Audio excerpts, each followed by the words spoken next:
અરવલ્લી જિલ્લામાં ખેડૂતો કૃત્રિમ તળાવ બનાવીને ખેતીમાં આગવું સ્થાન મેળવી રહ્યા છે। મેઘરજ તાલુકાના શાંતિપુરા કંપાના ખેડૂતે તેમના ખેતરોમાં તળાવ બનાવીને શિયાળુ પાક લઈ રહ્યા છે। સામાન્ય રીતે વિસ્તારમાં ઉનાળાના સમયમાં પાણીની અછત વર્તાતી હોય છે। આવા સમયે ખેડૂતોને શિયાળુ પાક લેવામાં પણ મુશ્કેલી થતી હોય છે। આ સમસ્યાનું સમાધાન લાવી ખેડૂતોએ નવતર પ્રયોગ અપનાવીને પોતાના ખેતરમાં જ કૃત્રિમ તળાવ બનાવીને વરસાદી પાણીનો સંગ્રહ કરી રહ્યા છે। ખેડૂતો જણાવી રહ્યા છે કે 2020 પહેલાં જમીનના 50% વાવેતર થતું હતું અને બીજી જમીન ખુલ્લી મૂકવામાં આવતી હતી। હવે ખેતરમાં તળાવ બનતા શિયાળુ પાક સરળતાથી લઈ શકાય છે। મારું નામ પટેલ જયેશ કુમાર ઉલભાઈ, ગામ શાંતિપુરા કંપા, તાલુકો મેઘરજ।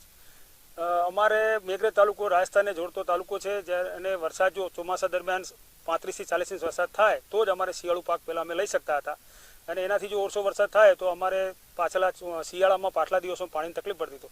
એના માટે કરીને અમે પોતાના ખેતરમાં સ્વખર્ચે પ્લાસ્ટિક પોન્ડ બનાવ્યા છે। મેં પોતાના મારે 50 વીઘા ટોટલ જમીન છે, એમાં 2 વીઘામાં મેં આ તળાવ બનાવ્યું છે। તો આ તળાવ બનાવ્યા પછી મને બટાકાના ક્રોપમાં પાછલા દિવસોમાં જે પાણીની તકલીફ પડતી હતી એ પાણીની તકલીફ મારી હલ થઈ ગઈ છે। કેટલો ખર્ચો આવ્યો અને આ બનાવવા માટે મને 12 લાખ રૂપિયા ખર્ચો આવ્યો હતો। મારું નામ પટેલ કિશોરભાઈ મગનભાઈ, શાંતિપુરા કંપા। અમે આ તળાવ માટે જે સમાચાર લઈને અહીંયા આવ્યા છે અને અમારું જે ન્યૂઝવાળા આવ્યા છે ને એની માટે માહિતી લેવા, તો અમે માહિતી એ રીતના આપીએ છીએ કે અમે અહીંયાથી પહેલાં યુટ્યુબમાં જોયું હતું ને પછી અમે ત્યાં કને જોવા ગયા હતા। ત્યાંથી જોઈને આવીને અમે અહીંયા કને તળાવ બનાવડાયા છે અને પહેલાં અમે આ તળાવના ઉપયોગ કર્યા પછી અમે બટાકું 100% કરીએ છીએ અને એના પહેલાં અમારા પાણીનો પ્રોબ્લેમ હોવાથી અમે કપાસ અને ચણાનું વાવેતર કરતા હતા।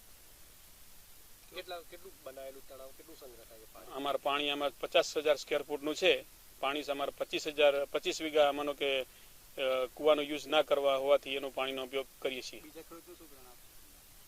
બીજા અને કોઈને જેને પાણીનો પ્રોબ્લેમ હોય ને સગવડ હોય તો કરી શકાય। આનો અમારો 10 થી 12 લાખ રૂપિયા ખર્ચો થયો હતો।